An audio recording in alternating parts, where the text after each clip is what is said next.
오늘 주신 말씀 마태복음 22장 1절에서 14절까지 말씀인데요. 우리 같이 한번 교독하며 나아가도록 하겠습니다. 마태복음 22장 1절에서 14절까지 말씀. 예수께서 다시 비유를 들어 그들에게 말씀하셨습니다. 하늘나라는 자기 아들을 위해 결혼잔치를 베푸는 왕과 같다. 왕은 자기 종들을 보내 결혼잔치에 초대받은 사람들을 불러오게 했다. 그러나 그들은 오지 않겠다고 했다.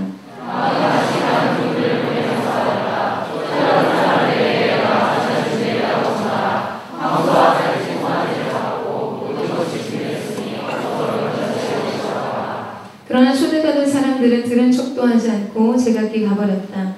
어떤 사람은 자기 밭으로 가고 어떤 사람은 장사하러 가버렸다.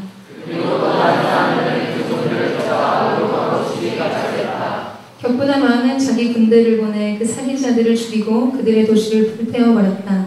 그리고 왕은 자기 군대에 말했다. 너희는 길거리로 나가 만나는 사람마다 잔치에 오라고 초대하라.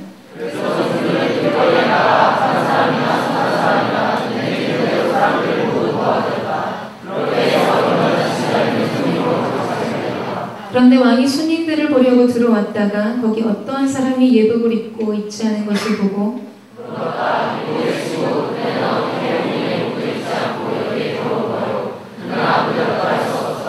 그러자 왕이 종들에게 말했다. 이 사람의 손과 발을 묶어 바깥 어두운 곳으로 내쫓으라. 거기서 슬피 울며 이를 갈 것이다. 이와 같이 초대받은 사람은 많지만 선택받은 사람은 적다. 아멘. 사랑하는 여러분, 주님의 임재 가운데 성령 충만한 하나님의 사람 되기를 주님의 이름으로 축복합니다. 네, 충만하십시오.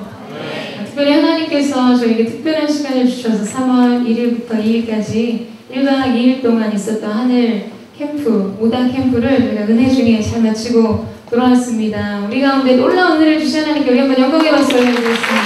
감사합니다. 주님의 이름을 찬양합니다. 네, 특별히 우리 영육의 양식으로 우리를 또 섬겨주신 멘토님이 계시는데요. 늦은 시간 거의 새벽 3시 30분까지 함께 자리를 지켜주시면서 저희와 함께 하셨습니다. 우리 사랑하는 멘토님들께도 우리 한번 감사의 박수 드렸으면 좋겠습니다. 감사합니다. 네. 개인적으로 저는 이번 수련회를 통해서 하늘 공동체의 저력을 굉장히 재발견하는 시간이었습니다. 레크레이션부터 또 하늘 올림픽, 또 기수별 장기자랑 짧은 시간을 드렸는데 연습 시간을 사실 길지 않은 시간이었는데 그 정도의 퀄리티를 가지고 여러분 준비하실지는 생각을 못했어요. 또 예배하는 시간에 이르기까지 공식적인 일정이 새벽 3시 반 정도에 끝났는데 하나도 흐트러지지 않는 모습으로 굉장히 기뻐하고 즐거워하는 여러분의 모습을 보면서 너무 감사하고 흐뭇한 시간을 가졌습니다. 특별히 마지막 셀러브레이션, 하나님 앞에 영광 돌리고 찬양하는 그 시간에 여러분이 하나님 앞에 정말 기쁨으로 영적인 자유의 모습으로 정말 외양간에 날뛰는 송아지와 같이 예배하는 모습을 보는데 마음에 큰 감동이 있었어요. 저도 많은 집회들을 인도해보지만 아무리 셀러브레이션하고 하나님 집회 은혜를 주셔도 이 영적인 함몰 지역이 있기 마련이거든요. 무너진 지역이 있어요. 아무리 찬양을 막 셀러브레이션 해도 꼭 이렇게 찬양하기 어려운 사람들이 모인 지역, 그 인구 밀도가 이렇게 드러나거든요. 뒤에 숨어있거나 그다음에 머리 뒤에 이렇게 숨어있는 사람들이 있는데 그날 밤은 굉장히 특별했던 것 같아요. 거의 모든 하늘 공동체 지체들이 하나님 앞에 기쁨으로 찬양하는 그 모습이 너무나 감격스러웠습니다. 그날도 얘기했지만 우리가 이제 예배의 상한가를 쳤기 때문에 하나님이 우리를 보실 때의 예배의 기준은 그거예요. 우리가 그 이상으로 하나님 앞에 드리지 못하면 주님은 서운해하십니다. 매주의 예배 안에 우리를 주목하여 보시는 하나님 앞에 늘 최상의 예배를 드릴 수 있는 저와 여러분 되시기를 주님의 이름으로 축원합니다. 여러분, 이런 우리의 모습에 감동을 받은 사람들이 굉장히 많이 있었어요. 특별히 마침 실촌 수양관을 지나던 지난 대권 후보자였죠. 문재인 후보가 저희 그 수련회 장소에 들린 거 여러분 기억하시죠? 그래서 저랑도 조금 이야기를 나눴었는데요. 그분이 굉장히 감동을 받으셨더라고요. 그래서 제가 대화를 나누면서 우리 하늘 공동체 좀 블레싱하는 이야기들을 좀 이렇게 청년들을 좀 축복해 주십시오. 이렇게 부탁을 드려서 제가 인터뷰를 따왔습니다. 잠깐 문재인 후보의 하늘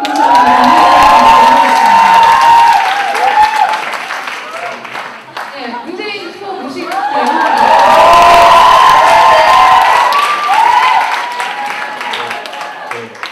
존경하고 사랑하는 하늘이라고 반갑습니다. 문재인입니다. 이번 5다 수련회에 참가하여 소통과 상생의 신앙을 보았습니다. 저도 은혜 많이 받았습니다. 열심히 준비하신 사역자, MC, 스태프들의 수고에 감사드립니다. 다음 수련회도 잘 부탁드립니다.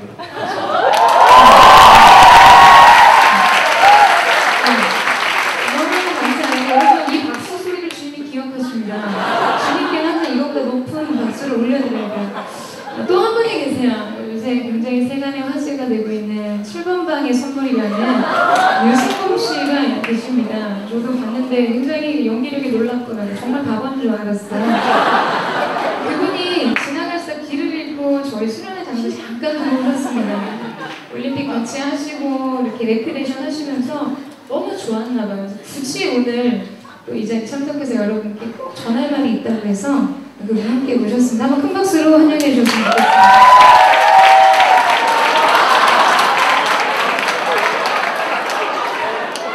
안녕하세요. 하늘시간에 오다 수련회 너무 좋았어요. 셀럽보다 좋았어요. 또 반갑습니다. 우리 애승이도 하늘공동체 부르고 싶어요. 저희 하늘이 이렇게 장안의 화제가 되고 있는 여러분 공동체입니다. 이 공동체에 우리가 몸을 담고 있다는 사실이 굉장히 영광스럽지 않으십니까, 여러분? 영광스럽습니까? 네, 얼마나 기쁜지 몰라요. 저는 무엇보다도 그날 우리가 헤어지지 않아야 되는 밤을 보내 참 좋았습니다. 그냥 가족처럼 하루를 같이 보내고 즐거운 시간을 보내고 함께 잠든 그 밤이 참 아름다운 행복을 보여주는 시간인 것 같아서 참 감사했습니다. 우리 감사한 마음을 담아서 옆에 사람에게 한번 인사했으면 좋겠는데요. 하늘이 이어서 행복합니다. 이렇게 한번 인사해주시겠어요? 네, 너무 감사합니다. 여러분 들어오시면서 아마 사탕 하나씩을 받으셨을 겁니다. 다 같이 한번 사탕을 까볼까요? 이미 드신 분 계십니까? 네, 먹지 말라고 했는데도 드신 분은 뭐 사탕을 하나씩 까서 입에 넣겠습니다. 네, 사탕을 드세요. 맛있게 드십시오. 여러분 맛있습니까? 이거 일부러 저기 여러분은 지금 슈퍼주스 받으셨잖아요. 200원짜리예요. 네, 입에 다 넣으세요.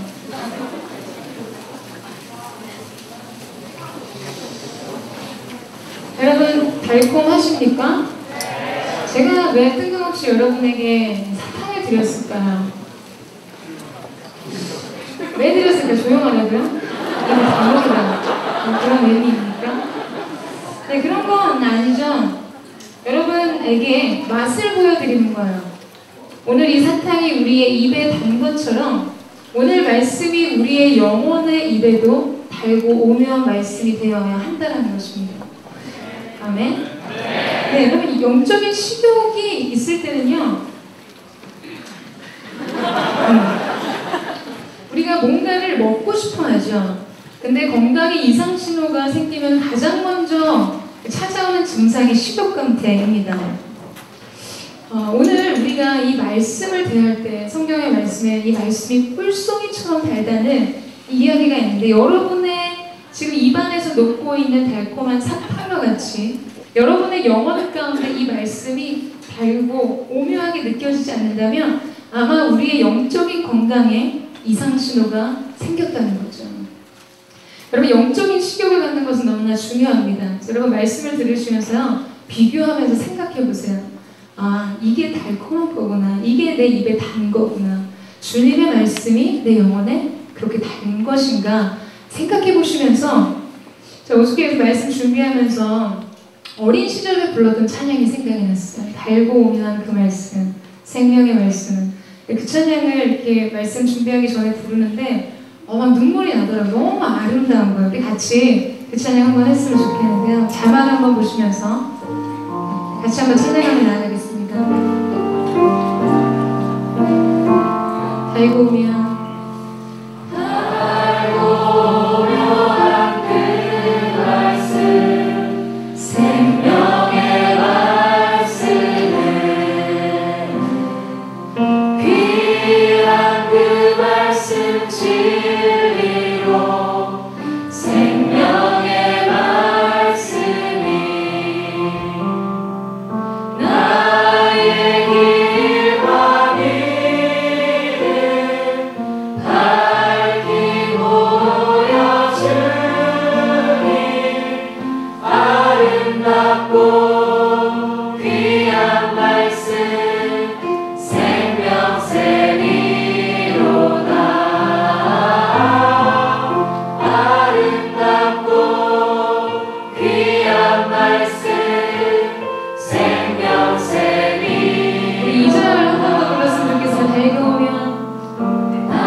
달고 오묘하고 값없이 주신 이 말씀이 우리 가운데 생명의 길이 되는 은혜가 있게 되기를 주님의 이름으로 축원합니다. 오늘 우리가 함께 읽은 본문 말씀은 하나님의 나라를 왕이 베푼 혼인잔치에 비유하며 예수님께서 말씀하신 이야기입니다. 어느 날 왕이 아들을 위해 혼인잔치를 베풉니다. 그리고 종들을 보내어서 이 잔치에 사람들을 청하게 되죠. 여러분, 잔치를 잔치되게 하는 것은 기쁨을 함께 나누는 사람들입니다. 아무리 성대한 연회가 준비되고 맛있는 음식과 화려한 볼거리들이 준비된다 할지라도 그 잔치에 참여하는 사람들이 없다면 잔치는 무의미해지는 것이죠. 그런데 오늘 왕이 아들을 위해 베푼 이 잔치에, 혼인잔치에 문제가 발생했습니다. 바로 초대를 받은 사람들이 잔치에 참여하지 않는 거예요. 나타나지 않는 거예요. 그 초청에 응답하지 않는 일이 생겼습니다. 왕의 초대를 받은 사람들, 그러나 왕의 초대를 거절한 사람들, 어떠한 이유가 그들로 하여금 영광스러운 부름에 응답하지 않게 했는가, 그것에 대해서 우리가 함께 살펴보기를 원합니다. 첫 번째로, 왜 그들은 왕의 부름, 영광스러운 이 초청의 자리에 응답하지 않았는가? 그것은 그들 안에 왕에 대한 경외심이 없었기 때문입니다. 여러분, 본문은 잔치에 초청한 사람이 누구였다고 기록하죠? 왕이라고 기록합니다. 옆집 돼지갈비 아저씨 아들이 결혼을 하는데 초대를 한 게 아니에요. 왕의 초대였습니다. 지금으로 말하자면 여러분이 다니는 직장의 최고급 간부, 예를 들어 회장님의 그 기업의 계승자가 결혼하는 혼인, 결혼 예식에 여러분이 초대 티켓을 받았다는 거죠. 여러분, 그런 정계, 재계의 거물급 인사들의 어떤 연중 행사나 가족 행사들은 아무나 이렇게 들어갈 수 있는 게 아니지 않습니까? 초대권이 없이는, 초대장이 없이는 입장이 불가합니다. 세계의 결혼식이라고 이야기했던 장동건과 고소영 씨의 결혼식도요, 사실 그냥 연예인들의 결혼식도 측근들에게 나눠준 초대장을 가진 사람들만 예식의 현장 안에 참여하게 되는 거죠. 일반 사람들은 식장 안에 들어갈 수가 없습니다. 식장 안에 들어가는 사람들은 특권층이 아주 일부의 사람들, 초대권을 받은 사람들만 그 식장 안에 들어갈 수 있는 것이죠. 여러분, 이것은 굉장히 그만큼의 영광스러운 부름이자 초대이며 또한 거절할 수 없는, 거절하기 아주 어려운 초청입니다. 그럼 게다가 왕의 초청이라면 마땅히 그 사유가 어떠할지라도 거기에 참석하는 것이 너무나 당연하죠. 여러분, 만약에 직장 상사가, 최고급 간부가 여러분을 자신의 굉장히 가족 모임이나 특별한 자리에 초청했는데 여러분의 개인 사유가 있다고 거기 가지 않으시겠어요? 굉장한 불이익을 예상하게 되는 그런 일입니다. 이 초대에 불응하는 것은 왕권에 대한 모독이고 왕권에 대한 도전과 같은 일이었어요. 여러분, 그럼에도 불구하고 이런 일이 발생할 수 있었던 이유는 무엇인가? 그것은 그들 마음 안에 이 왕에 대한 경외심, 왕을 존중하고 존경하는 마음이 없었기 때문이죠. 왕을 두려워하는 마음이 그들 마음 가운데 없었던 거예요. 왕의 권위를 인정하는 마음이 그들 안에 없었던 것이죠. 왕의 부름을 하찮게 여기고 왕의 이야기를 무시하는 태도가 그들의 마음 가운데 있었기 때문에 오늘 성경에서 이야기하는 이런 일들이 발생할 수 있었던 것입니다. 여러분, 인류의 역사 속에서도요, 이 왕은 다 같은 왕이 아니었습니다. 석정을 펼치는 실제 권세를 가진 사람이 따로 있고 그 사람 앞에 약간의 꼭두가시처럼 무늬만 왕처럼 허수아비와 같은 왕들이 있었죠. 그런 사람들은, 그런 왕들은, 신하들이 그 앞에서 머리를 숙이지 않았어요.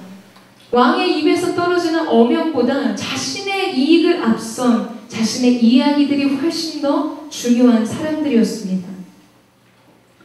여러분, 오늘 저와 여러분의 삶 가운데서도 이러한 모습이 있지는 않습니까? 우리가 수많은 찬양의 고백에 왕 되신 나의 주님, 주님 앞에 나의 모든 것을 드립니다. 내 삶의 주인은 하나님 당신입니다. 이런 고백들이 난무하지만 사실 하나님은 우리의 삶 가운데 정작 무늬만 왕, 꽂아놓은 보릿자루 같은 허수아비 같은 왕처럼 우리의 삶 가운데 어떠한 영향력을 끼치지 못하는 그러한 분으로 계시고 있지는 않냐는 것이죠.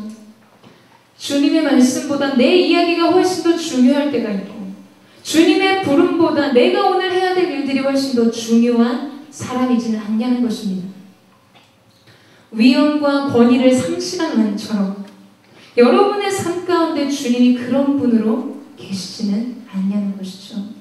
오늘 하나님의 말씀에 어떠한 태도로 내가 반응하고 있는가? 오늘 왕의 위엄, 빛나는 보좌에서 떨어지는 그 말씀 앞에 내가 전적으로 순종하고 주님의 말씀이라면 나의 모든 것을 내려놓고 달려갈 수 있는 그 부름에 응답할 준비가 내 안에 되어 있는가? 여러분, 만약 우리가 그것이 준비되어 있지 않다면 여러분, 그것은 우리가 지금 하나님을 내 인생의 왕으로 진정한 권위를 가지고 권세를 가지시고 나를 다스리시는 왕으로 대우하고 있지 않다라는 확증이 되어질 거예요. 내가 오늘 주님의 말씀 가운데 청정함으로 그 말씀 앞에 순종하고 있지 않다면, 그분의 말씀을 경청하고 있지 않다면 여러분, 어쩌면 우리는 이러한 모습과 같이 오늘 은혜로 우리를 부르신 하나님의 부름 가운데 경외감 없이 무시하는 태도로 일관하는 삶을 살고 있을지 모른다는 것입니다. 만약 우리의 삶이 정말 주님이 주인 되시고 하나님이 하나님 되시는 삶, 그분이 우리의 인생 가운데 다스리시는 왕으로서의 삶을 살고 있다면 여러분, 우리는 굉장히 하나님의 필요에 민감해진 삶을 살게 됩니다. 왜냐하면 여러분, 직장에서도요, 그 상사가 갔는데 나의 밥줄을 가지고 있는, 밥줄을 짊어지고 있는 사람에게 굉장한 눈치를 보게 되어 있거든요.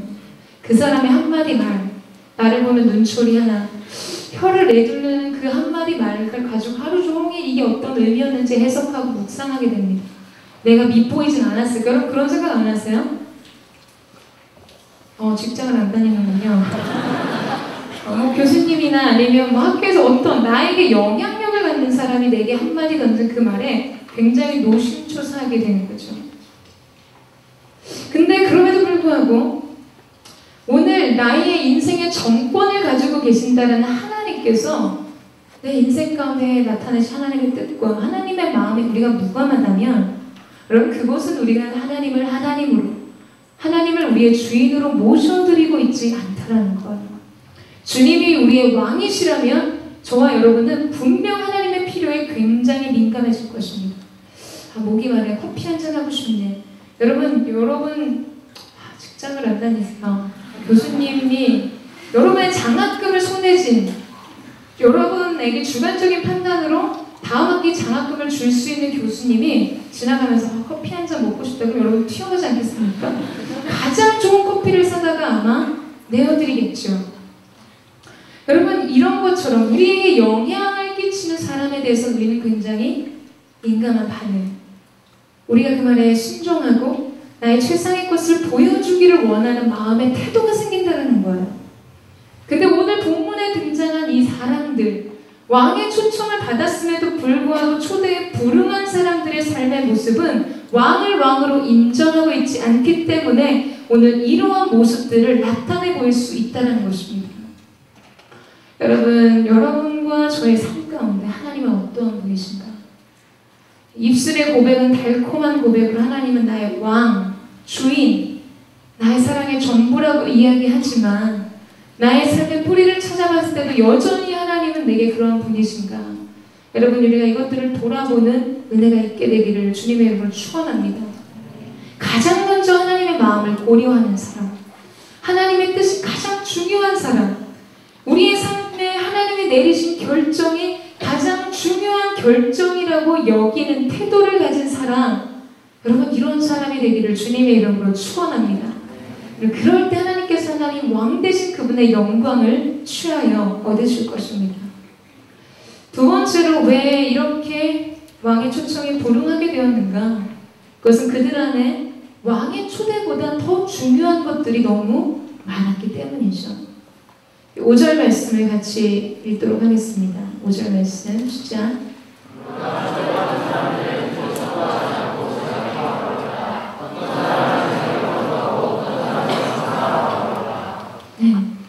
그들이 돌아보지 않고 한 사람은 자기 밭으로 일을 하러 갔어요. 한 사람은 자기 사업을 하러 갔다라고 표현합니다. 이 비유를 좀 더 자세하게 표현하고 있는 누가복음 14장 말씀을 보면 이거보다 좀 더 자세한 설명이 나옵니다. 어떤 사람은 밭을 샀기 때문에 가봐야 된다고 이야기해요. 이런 밭을 샀으면 샀지 꼭 그날 그거를 해야 되는 건 아니잖아요. 사실 핑계죠. 어떤 사람은 소를 샀는데 시험해 보아야 한다라고 갔습니다. 소를 샀으면 샀지 원래 그것을 꼭 해봐야 합니까? 오늘 아이패드 샀다고 예배 못 드리고 그거 아이패드 작동하러 가봐야 한다라고 이야기하는 것과 같은 거죠. 핑계에 불과합니다. 어떤 사람은 나는 결혼했기 때문에 갈 수 없다고 했어요. 여러분 사실 결혼을 했다면 신부와 함께 왕의 잔치에 가면 그날은 아주 평생 기억에 남을 만한 이벤트가 됐을 것입니다. 그저 왕의 잔치에 가고 싶지 않았던 거예요. 그들은 왕의 잔치에 참석하는 것보다 세상 일에 훨씬 더 많은 관심이 있었던 것이죠. 왕의 잔치에 나아가는 것보다 훨씬 더 중요한 일이 많았던 것이죠. 왕의 부름에 응답하는 것보다 훨씬 더 나를 즐겁게 하는 수많은 일들이 더 많았던 것이죠. 이 사람들은 모두가 자기 직업보다, 장사하는 일보다, 가정사보다, 사업하는 일보다 더 중요한 영적인 일이 있다는 것을 몰랐습니다. 이 사람들은 눈에 보이는 것이 인생의 전부라는 생각을 했던 사람들이었어요. 여러분 누가복음 17장 말씀에 보면 인자의 때는 노아의 때와 같다라고 말씀하십니다. 롯의 때와 같을 것이라고 말씀하세요. 노아가 방주에 들어가던 날까지 사람들이 먹고 마시고 시집가고 장가들더니 홍수가 나서 저희를 다 멸하였다라고 말씀하십니다. 또 롯의 때와 같으니 사람들이 먹고 마시고 사고 팔고 심고 집을 짓더니 롯이 소돔에서 나가던 날에 하늘로 불과 유황이 비오듯하여 저희를 멸하였느니라 라고 하셨습니다. 여러분 그들의 관심은 무엇에 있었는가? 먹고 마시고 팔고 시집가고 장가가는 것에 있었다는 거예요. 오늘 세상이 내게 주는 유익, 오늘 세상이 내게 요구하는 일, 오늘 가정이 하나님의 나라보다 내게 먼저 요구하며 내 마음을 괴롭게 하는 그 일들 앞에서 오늘 인생의 우선순위가 무엇인지, 무엇이 더 중요한지를 그들은 몰랐다는 거예요. 여러분, 성경은요, 이런 일들이 중요하지 않다라고 말하고 있지 않습니다. 중요해요. 결혼하는 것도 중요합니다. 여러분, 직장, 좋은 세상에서 영향력 있는 자리에 오르는 것도 중요하죠. 학업인 열심히 하는 것 중요하죠. 가정사 열심히 챙기는 것 중요하죠. 그러나 하나님께서는 오늘 이 본문 말씀을 통해서 너희에게 최대의 관심거리는 무엇이어야 하는가? 하나님의 나라에 이어야 한다고 말씀하시는 거예요. 우리가 가장 먼저 달려가야 될 길은 주님의 은혜의 부름의 길이라고 말씀하시는 것입니다. 여러분, 그거보다 중요한 것은 없다라는 거예요. 그게 가장 우리의 인생 가운데 중요한 일이라는 것입니다. 여러분, 어떤 농부가 빌리그레이엄 목사님에게 그런 질문을 한 적이 있다고 얘기를 해요. 목사님은 만약 나한테 계속 이익을 주는 소가 구덩이에 빠지면 소를 건지시겠습니까? 주일 교회 예배 참석하러 먼저 가시겠습니까? 이렇게 질문을 했대요. 빌리그레이엄 목사님이 물론 소를 건져야겠지요 라고 대답을 하시면서, 그러나 만일 소가 매주 주일마다 구렁텅이에 빠지면 나는 당장 그 소를 팔아버리겠다 라고 말씀하셨다고 합니다. 여러분, 주일을 지킬 수 없는 직장, 내가 하나님 예배의 자리를 지킬 수 없게 하는 모든 일들은 다시 재고되어야 합니다. 여러분, 이러한 삶의 우선순위, 이러한 삶의 믿음의 기초가 저와 여러분 가운데 있어야 하는 거죠. 이스라엘 백성은 하나님의 명령을 따라 성소 중심주의, 무엇을 하든 성소 중심, 하나님을 예배하는 일에 그들의 삶의 최우선을 놓았어요. 여러분의 인생에 있어서 예배의 생활, 하나님을 사랑하며 주님을 소망하는 이 믿음의 신앙생활을 지킬 수 없게 하는 물질은 축복이 아닙니다. 여러분, 그 길은 여러분의 인생에 있어서 형통의 길이 아니라는 거예요. 지금은 내 눈에 그것이 당장 실질적으로 이익을 남기는 일이 있는 것 같다 할지라도 여러분, 인생의 키를 갖고 계시는 하나님이, 그 주권을 가지신 하나님께서 축복의 주권은 하나님께 있다는 거죠. 내가 하나님 앞에 뜻을 정하여 행할 때, 여러분, 다니엘이 하나님을 향해 뜻을 정할 때 하나님께서도 다니엘의 인생을 향해 하나님의 뜻을 정하셨어요. 신들의 지혜를 그에게 부어주셔서 다른 모든 사람보다 10배가 뛰어나게 하셨습니다. 그가 하는 일들마다 놀라운 결과를, 그래서 이방인의 신의 왕이 그의 하나님을 찬양하는 역사가 일어나게 되죠. 여러분은 세상 속에서 그러한 삶을 사시는 하나님의 사람이 되어야 합니다. 근데 우리는, 우리의 관심은 왕이 보낸 이 은혜로운 부름보다, 영광스러운 부름보다 오늘 내가 먹고 살아야 될 세상의 문제, 내 오감을 자극하는 오락과 게임과 여가의 문제에 훨씬 더 관심이 많다는 거예요. 여러분, 공동체가 한 달 동안 오다 캠프를 광고하고 영상을 만들고 MC들과 수많은 리더십이 마음을 쏟으며 준비했어요. 함께 모여 예배하고 한 몸을 이루는 것에 우리 함께 나아가자고 요청했습니다. 여러분, 근데 관심이 없는 사람들이 있어요. 그렇게 앞에서 아무리 이야기를 해도 관심이 없는 사람들이 있어요. 반응이 없는 사람들이 있어요. 수련회 당일날까지도 연락이 안 되는 사람들이 있습니다. 무엇 때문일까요? 한 달 동안 우리는 곤지암 실촌 수양관에서 이번 하늘 오다 캠프를 진행합니다. 광고했어요. 오죽하면 그 CG로 우리 MC들이 버스를 타고 출발하는 것까지 여러분 다 보여드렸잖아요. 근데 우리 이번 캠프가 어디서 하는지 모르는 사람이 분명히 있을 것입니다. 그러면서도 아빠 어디가, 지아랑 후랑 민국이가 어디로 여행 갔는지 다 꿰고 있어요. 내 편은 어디, 마지막 편은 어디. 그러면 안 된다는, 그런 사람들에게 넌 지금 어디 가고 있니? 묻고 싶어요. 여러분, 인생에 어떤 길을 가고 계십니까? 왜 하나님의 나라와 하나님의 공동체가 뜻을 모아야 되는 그 자리에 여러분은 관심이 없는 걸까요? 왜 하나님을 예배하고 뜨겁게 하나님을 경험할 수 있는 은혜의 자리에 여러분의 관심이 없냐라는 거죠. 제가 수련회에 가가지고 나사로 본문을 가지고 말씀을 전했었어요. 나사로가 죽게 되었을 때 그를 사랑했던 마르다와 마리아가 전가를 보내잖아요. 사랑하는 자가 병들었습니다. 이 전가를 보내는데 여러분 진짜 생각해 보세요. 아니 아이폰이 있었던데 뭐 카톡 보내서 어디 있는지 아셔서 사람 그쪽으로 가라. 전가를 보낸 게 아니에요.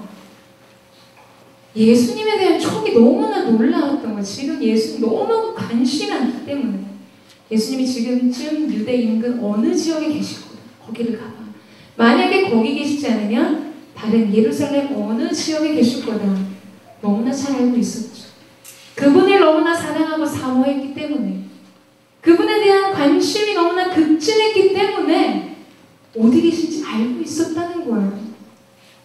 여러분, 여러분의 마음 가운데 지금 하나님 나라에 대한 관심이 그렇게 있으십니까?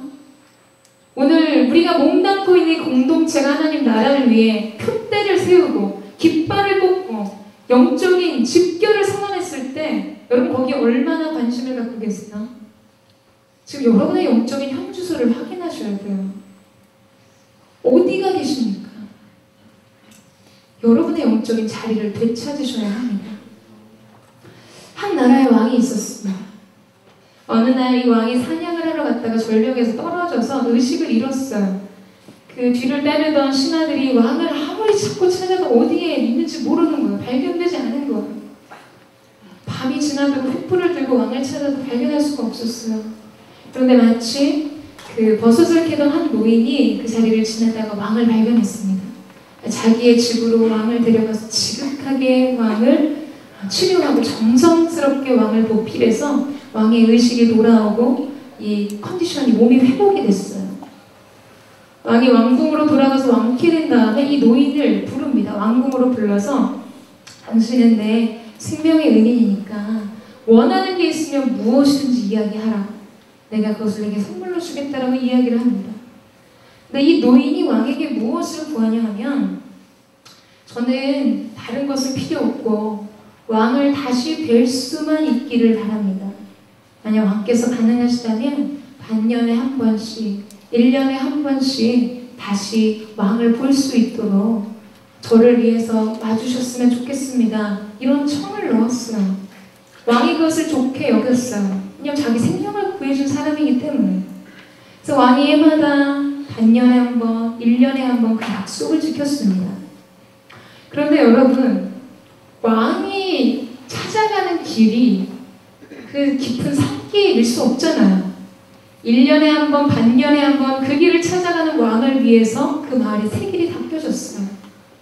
왕이 들어가서 유하는 그 시간들을 위해서 곳곳에 가장 좋은 상점들이 들어서기 시작했습니다. 왕이 가서 하룻밤, 이틀밤을 묵을 때에 왕을 즐겁게 하기 위해서 그의 왕의 여가를 위해서 많은 예술과 문화들이 그 거리에 들어서기 시작했어요. 왕이 유숙해야 되는 노인의 집이 어떻게 누추할 수 있겠습니까? 노인의 집에 다시 건축이 이루어졌어요. 가장 최고급 사양의 인테리어들이 그 안에 들어가게 된 거죠. 여러분, 왕이 찾아오기 편하게 이 모든 것이 새로워진 거죠. 노인은 그저 왕을 원했을 뿐이었어요. 왕을 갈망하고 왕을 만나기를 소원했을 때 그의 모든 것이 주어진 것을 볼 수가 있습니다. 여러분, 우리 인생에서도 마찬가지죠. 왕을 원하면, 우리가 우리의 왕 대신 주님 한 분을 원하면 우리는 그 모든 그 외의 것들을 함께 얻게 된다는 거예요. 여러분, 우리 인생에 이것을 알아야 합니다. 이것을 기억해야 합니다. 그러나 우리가 왕이 아닌 다른 것을 원할 때 우리는 모든 것을 잃어버리게 되어 있어요. 이것이 영적인 원리입니다. 왕의 초대를 받은 자, 그 영광스러운 부름보다 우리 인생에서 중요한 것은 아무것도 없다는 거예요. 여러분, 저와 여러분 가운데 특별히 우리 교회가 이번 1년 한 해 표어로 주님 앞에 정하고 나아가는 너희는 먼저 그 나라와 그의 의를 구하라. 그리하면 이 모든 것을 더하시리라. 여러분 그 모든 것을 얻게 되는 은혜가 있게 되기를 주님의 이름으로 축원합니다. 왕을 갈망하세요. 내가 주님 다시 뵙기를 원합니다. 사랑하는 주님, 내가 주님 앞에 나아가기를 원합니다. 여러분 그 고백을 드리세요. 왕이 여러분 가운데 찾아오실 때 그분께서 하늘의 영광으로 여러분의 인생을 기름 부으실 때 여러분의 인생은 이전과 다를 수밖에 없다는 거죠. 여러분 가시떨기나무, 이스라엘 팔레스타인 지역에서는 너무나 흔하고 흔한 것이었지만 성경에 기록된 불붙은 가시떨기나무, 모세의 시선을 사로잡고 인류의 역사의 모든 흐름 속에서 우리 가운데 읽히고 읽힌 역사의 중요한 소품이 되었던 불붙은 가시떨기나무, 평범한 인생을 가치 있고 특별한 인생으로 만들어주는 것은 그 위에 임하신 하나님의 임재와 영광이요 임마누엘 되신 하나님의 함께 하심이라는 것입니다. 여러분 그 영혼의 가치를 주장하는 하나님의 사람들 되기를 주님의 이름으로 축원합니다. 세 번째로 그들 안에 있는 이 거스리는 마음과 대적하는 마음이 있었기 때문에 그들은 왕의 초청을 거절한 것이죠. 함께 읽은 본문 6절 말씀에 보면 그 남은 자들은 종들을 잡아 능욕하고 죽이니 임금이 노하였다라는 기록이 되어 있습니다. 아주 왕에 대해서 적대적인 자세를 취하고 있는 것이죠. 그래서 그 종들을 능욕하고 죽여버렸어요. 여러분 요한복음에는 빛이 우리 가운데 임하여 빛이 어둠을 비추었는데 어둠이 그것을 깨닫지 못했다라고 기록합니다. 그가 자기 백성 가운데 왔는데 영접하지 않았다고 기록하고 있어요. 여러분 이것이 세상이 복음을 대하는 태도입니다. 우리가 복음을 전하려고 할 때 여러분 세상이 우리를 환영할 것이라고 절대 생각하지 마십시오. 이게 세상의 태도예요. 사형리 이렇게 노방전도 해보고 또 선교 훈련할 때 나가서 노방전도 하면 처음에 한 사람들 굉장히 상처를 받아요. 나는 사랑하는 마음으로 귀히 여기는 마음으로 가서 막 권하는데 거절당하고 이렇게 좋지 않은 피드백을 딱 받았어요. 굉장히 거절감에 대한 상처를 받더라고요. 여러분 그걸 이상히 여기시면 안 됩니다. 그러니까 말씀에서 예고하는 거예요. 세상은 복음에 대한 이러한 태도를 가질 것이다. 그냥 언제나 복음에 대해서 적대적인 태도를 유지해왔어요.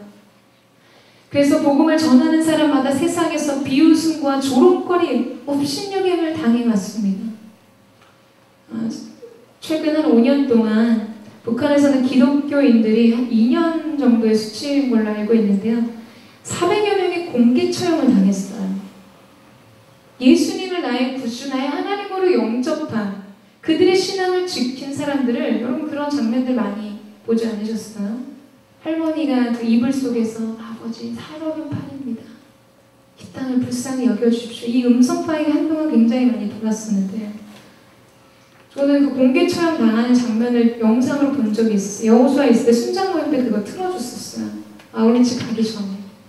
여러분 한쪽에서는 복음을 위해서 그렇게 하나님 나라를 위해서 나를 사랑하시는 그분을 위해서 내가 어떻게 사람들 앞에 하나님이 나를 한 번도 모른다 하시지 않았는데 내가 어떻게 이 죽음 앞에서 하나님을 모른다 할 수 있는가? 여러분 복음을 생명과 같이 여겼던 사람들이 작년 한 해만 400명이 총살당했어요. 인도네시아에서는 2,000명의 기독교인들이 학살을 당하기도 했습니다. 오늘도 여전히 세상은 복음에 대해서 적대적이고 복음을 전하는 자들을 어떻게든 무너뜨리기 위해서 사단은 혈안이 되어 있는 것이죠. 특별히 오늘 이 비유에서 복음의 초대를 거부한 이들은 누구인가? 다 한결같이 왕의 부름을 사양하고 왕이 보낸 종들을 능욕하고 죽인 사람들은 바로 예수님의 순환을 말하는 거죠. 하나님의 아들을 보냈는데 그 아들을 능욕하고 죽인 사건. 여러분 그래서 7절 말씀에 보면 이 왕이 이 임금이 화가 나가지고 진노해서 군대를 보내서 그 동네를 진멸하는 이야기들이 7절에 등장합니다. 하나님은 주님의 초대를 거부하고 복음을 거부한 유대인들, 예수 그리스도를 십자가에 못 박혀 죽게 만든 유대인들에게 진노하시죠. 로마야 군대를 보내셔서 주 70년에 그들을 심판하셨어요. 완전히 예루살렘 도성을 그냥 진멸하시는 사건이 일어납니다. 여러분 110만 명이 피해 사륙을 당했어요. 98,000여 명이 포로로 잡혀가고 예루살렘 성전이 만약에 짓밟혀 버리는 사건들이 등장합니다. 예수님을 거부했던 그 열매를 먹게 된 것이죠. 여러분, 우리 안에는요 그런 자유가 있어요. 주님이 오늘 나를 초청하시고 하나님이 은혜의 자리로 우리를 부르신 이 초청을 거부할 자유가 있습니다. 그러나 그 결과까지도 거부할 자유는 없습니다. 오늘 긍휼과 은혜로 우리를 하나님의 구원에 초청해 주신 그분의 부름 앞에 우리가 거절한다면 그 거절한 사람들의 최종 결말은 엄청난 비극일 것입니다. 여러분, 심지어 우리가 복음의 빛 아래에 있는 우리의 삶도요, 우리의 마음 가운데 하나님을 대항해서 대적하는 마음, 하나님의 말씀을 거스리는 마음, 성령의 임재와 인도하심을 거스리는 대적하는 마음, 아주 불순종한 마음, 교만한 마음들이 일어날 때가 있습니다. 하나님이 은혜로 부르셨어요.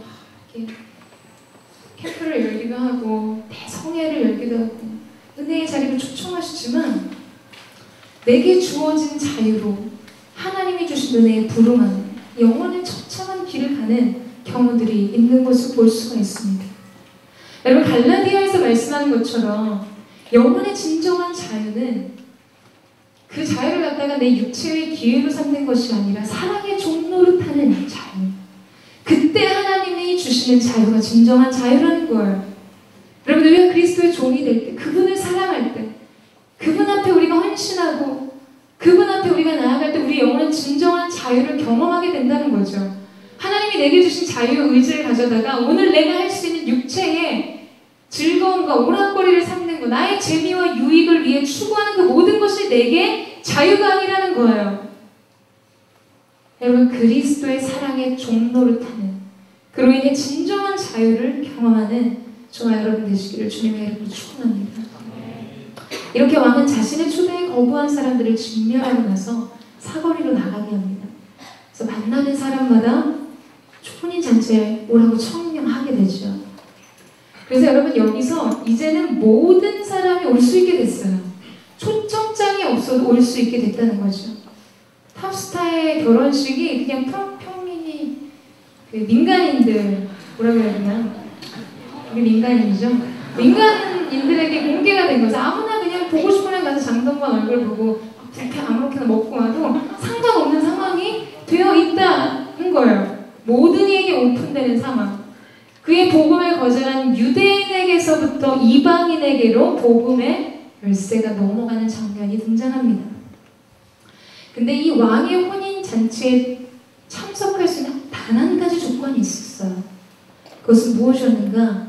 바로 예복을 입어야 하는 것이었습니다. 여러분, 왕의 잔치에 사람들이, 불려온 사람들, 사거리에서 주워 먹는 거지들, 불량배들, 잔치에 청하는 수많은 사람들 아무나 그냥 불렀어요. 근데 여러분, 그런 사람들이 왕의 어전에 나갈 만한 예복, 의복이 있었을까요?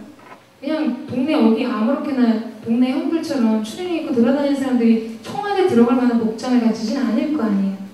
이 왕의 섬세한 배려로 그들이 입을 만한 예복까지도 다 준비하셨다는 거예요. 비천한 자들을 초대할 뿐만 아니라 그 잔치에 합당한 예복까지 마련해 주신 거죠. 이제 누구든지 올 수 있으나 단 한 가지, 자신의 얼룩진 옷을 벗어버리고 왕이 마련해준 아름다운 예복으로 갈아입는 이 한 가지 조건을 만족해야 했습니다. 많은 사람들이요, 그 옷을 갈아입고 왕의 잔치에 들어간 거예요. 왕의 식탁에 들어간 거예요. 왕이 이제 시간이 돼서 문을 열고 그 성대한 연회의 자리에 딱 들어와서 봤는데 눈에 띄는 한 사람이 있는 거예요. 눈에 띄는 한 사람, 여전히 얼룩진 옷을 입고 그 식탁의 자리에 앉아있는 한 사람을 발견하게 됩니다. 교만한 사람이죠. 왕이 배려해준 왕의 예복을 입기를 거부한 사람, 왕의 사랑의 호의를 무시하고 업신여긴 사람이었어요. 여러분, 본문 말씀에서 왕은 그 사람을 바깥 어두운 데로 내어 쫓아버리라고 명령하고 있습니다. 여러분, 우리가 주님께서 우리를 구원의 자리에 초청하셨는데 하나님께서 우리를 부르실 때 우리가 그 천국잔치에 들어갈 수 있는 유일한 조건이 무엇인가에 대해서 오늘 말씀하셨다는 거예요. 그렇다면 여러분, 우리가 입어야 하는 예복은 무엇입니까? 오늘 저와 여러분이 왕의 식탁에, 왕의 그 잔치에 참여하는 자로 나아갈 때 무슨 옷을 입고 나아가야 하냐는 것이죠. 주님이 우리를 위해서 준비하신 예복은 무엇인가? 그것은 우리 주님의 의의 옷입니다. 자기 공로와 자랑과 나의 의를 십자가 앞에 내려놓고 주님이 준비해 두신 그리스도의 공로와 그리스도의 의로움을 의지하는 것, 그것이 그리스도께서 우리 가운데 입혀주시는 의의 옷이라는 거예요. 예수 그리스도 피 묻은 그 십자가의 보혈을 주장하며 나아가는 모든 사람마다 하나님께서 우리의 더럽혀진 옷을 벗겨주시고 새로운 아름다운 옷을 지어 우리 가운데 입혀주신 것이죠. 우리가 찬양했듯이 자격 없는 나의 힘이 아닌, 나의 공로가 아닌 예수님의 보혈로 주님께서 마련해 두신 생명의 옷을 입고 주님의 보좌 가운데로 나아가는 것입니다. 여러분, 스가랴서 3장 말씀을 보면 대제사장 여호수아가 여호와의 사자 앞에서 사단에게 고발을 당하는 장면을 볼 수가 있어요. 당시 대제사장이던 여호수아는 아주 더럽혀지고 추악한 남노해진 옷을 입고 아주 거짓골을 하고 여호와의 사자 앞에 서 있었어요. 그리고 우편에는 사단이 뭐라고 항소하면서 지금 이야기하고 있냐면 대적하고 송사하는 거죠. 하나님 보십시오. 이렇게 더러운 옷을 입은 자가 어떻게 성전을 재건할 수 있습니까? 어떻게 대제사장 직분을 감당할 수가 있습니까? 당장 쫓아내야 합니다. 여러분, 이렇게 막 참소를 하는 거예요. 대적하며 송사했죠. 여러분, 그때 하나님께서 어떻게 하셨죠? 사단을 책망하셨어요. 사단을 책망하시며 여호수아의 더럽혀진 얼룩진 그의 옷을 벗기고 아름다운 화려한 옷을 입혀주시고 머리에 정결한 관을 씌워주십니다. 그리고 그가 제사장의 길을 가도록 격려하시고 축복을 약속하셨어요. 여러분, 지금 여기서 남루한 옷을 입고 더럽혀진 옷을 입고 여호와의 사자 앞에 선 사람이 과연 누굴까요? 저와 여러분이죠. 여러분, 우리는 이미 우리의 연약한 죄악으로 우리 영혼의 옷은 다 더럽혀졌어요. 어제 실패한 그거 오늘 다시 실패해서 빵꾸난 그 자리 더 빵꾸나고 손가락 나서 더 벌어지고 그런 남루한 옷을 입고 있는 우리, 부정한 자요 의로움이 없는 죄와 허물이 가득한 우리, 여러분, 거룩한 일을 감당하기에는 합당하지 않습니다. 게다가 대제사장 직분, 성전을 재건하는 자, 예배하는 자, 거룩과 성결의 옷으로 옷 입어야 하는 자들이 여러분 이렇게 거짓골을 하고 주님 앞에 나타났다는 거예요. 오늘 나의 실패, 오늘 또 주님을 배반한 모습으로 주 앞에 섰다는 것이죠. 저와 여러분 같지 않습니까? 여러분, 저를 보세요. 제가 신학을 하고 하나님 앞에 예배자로 헌신하고, 여러분, 그렇다고 해서 제가 여러분보다 하나님 앞에 더 나은 것이 있다라고 생각하세요? 천만의 말씀. 저와 여러분 모두 하나님 앞에 더럽혀진 옷을 입고 선 여호수아 같은 모습이 있다는 것이죠. 그런데 지금 하나님께서 우리 가운데 소망을 주시는 거예요. 우리의 더럽혀진 육신의 옷을 찢어 벗기시고 주님이 그 아들을 제물 삼아서 지어 입히신, 아담과 하와가 자기의 죄로 인해 그 벌거벗음을 보고 수치심을 느끼는 거예요. 여러분, 여러분도 적어도 그 마음은 있잖아요. 우리가 실패할 때마다 적어도 정죄감이 생기잖아요. 수치심이 생기잖아요. 우리가 하나님 앞에 죄를 범하면, 연약한 모습에 빠지면 가장 즉각적으로 생기는 건 수치스러움이죠. 정죄감이에요. 근데 그때 하나님께서 어린 양을 잡으셔서 가죽옷을 지어 아담과 하와에게 입혀주십니다. 자기의 힘으로 무화과 나무 가지를 꺾어다가 만들어낸 치마와 그의 옷이 결코 아담과 하와의 그 부끄러운 벌거벗음을 가려주지 못했다는 거예요. 여러분, 저와 여러분이 하나님 앞에서 조금 더 노력한다고 우리가 하나님 앞에 괜찮은 사람으로 보일 거라고 생각하십니까? 그렇지 않아요. 주님은 굉장한 투시력이 있으신 분이에요. 우리 안에 숨겨진 추적할 수 없는 동기까지 관찰하시는 분이십니다. 그 하나님 눈에 피할 자가 없다라는 거예요. 어떠한 누구도 그 불꽃 같은 하나님의 거룩한 눈빛 아래 자격을 갖춘 자가 없다는 것이죠. 우리에게 주신 유일한 자격, 하나님의 어린 양, 예수 그리스도 보혈 아래 거하는 것, 그것이 우리의 가장 아름다운 거룩의 옷입니다. 여러분, 왕의 잔치에 참여하기 위해서 우리가 신분 상승을 하기 위해 노력하고 대단한 업적을 세워야 되고 재정을 부어서 티켓을 따내고 그러지 않아도 된다는 사실 자체가 너무나 놀랍지 않으십니까? 비천한 자들을 위한 초청뿐만 아니라 그 초대에 합당한 의의 옷을 예비하신 하나님, 우리가 이 은혜가 얼마나 놀라운지를 알아야 할 것입니다. 여러분, 저는 은혜를 은혜로 아는 것이 은혜라고 생각합니다. 오늘 하나님께서 우리 가운데 주신 은혜를 은혜라고 아는 것, 여러분, 그것이 하나님의 은혜라는 거예요. 이 은혜가 없으면 여러분, 아무리 말씀이 선포된다 할지라도, 내 지식과 이성으로 노력해서 신앙생활을 해보려고 한다 할지라도 실패를 거듭하게 되어 있습니다. 은혜가 필요합니다. 은혜를 은혜로 하는 은혜, 그것조차도 하나님이 주시는 것. 오늘 이 시간 우리가 함께 하나님의 보좌 가운데로 나아가서 함께 하나님 찬양하고 기도하며 나아갈 때, 여러분, 이 사실을 기억하세요. 우리의 모든 죄악을 도말하셔서 동이 서에서 먼 것 같이, 그렇게 우리의 모든 죄를 없는 것 같이 여기시는 하나님, 그 놀라우신 하나님의 은혜를 기억하는 저와 여러분 되시기를 주님의 이름으로 축원합니다. 우리 놀라운 사랑을 보여주신 하나님 앞에 우리 한번 감사와 찬양의 박수 올려드리고, 사랑하는 주님, 우리가 우리 귀한 사랑, 놀라운 충성과 자비를 베풀어주신 주님, 감사와 찬양의 주님 올려드리며 나아갑니다.